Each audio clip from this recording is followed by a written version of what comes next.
Good morning. Welcome to Market Monday. Well, it appears the regional banking saga hasn't quite ended yet.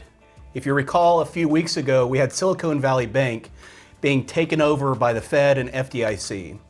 And remarkably, the Fed stated the FDIC would cover all deposits, not just those under the FDIC limit of $250,000.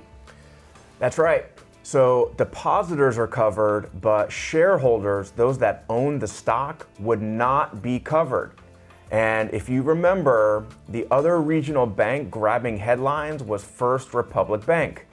A quick tour down memory lane shows that company going public in 2010, down here, peaking along with many other stocks in November of 2021, a long trip from $10 a share to $222 per share at the peak, almost getting chopped in half with round one of the banking saga a couple months ago, dropping to $14 about 10 days ago, then down to an all-time low of $6 last week, a full 97% drawdown from the peak.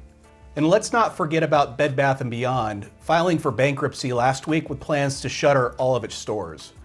Went public all the way back in 1992, peaking in 2012 at a value of $17.4 billion, now valued at just $15 million as a bankrupt company, a drawdown of 99.9%. Bed Bath & Beyond used to be the place for household items.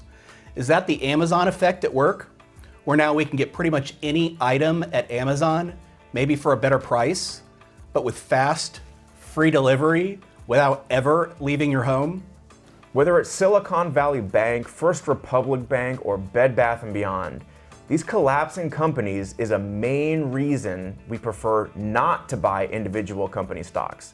Bed Bath & Beyond peaked in 2012. I can't predict that, can you? So many other things to focus on. One way to guard against this is to simply own a fund where the biggest companies have the largest weight, like the traditional S&P 500 index. That way, automatically, as companies get smaller, they're automatically replaced with bigger companies. Case in point, Alphabet, or Google, is the third largest weighting in the S&P 500 index. Look at these annual revenues going all the way back to 2002. Not one single year in over 20 years where revenues did not grow. And not just a couple bucks. They're growing revenue by billions and billions of dollars. Tens of billions, like clockwork. Of course, acquiring other companies also plays a role, making the Googles of today vastly different from the Googles of a decade ago. Does Google deserve a top 3 or a top 5 spot in the index? And the best part, you didn't have to do anything. Didn't even have to think about it. Happens automatically. In a similar vein, let's look at Microsoft in the number 2 spot. Similar trajectory as Google, steadily increasing revenues, only having lower annual revenues twice in over 25 years. Again, Microsoft today is way different than 20 years ago.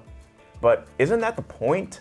Without lifting a finger, we can let them go to work, increasing revenues like clockwork, until one day when they're disrupted, yes, it could happen.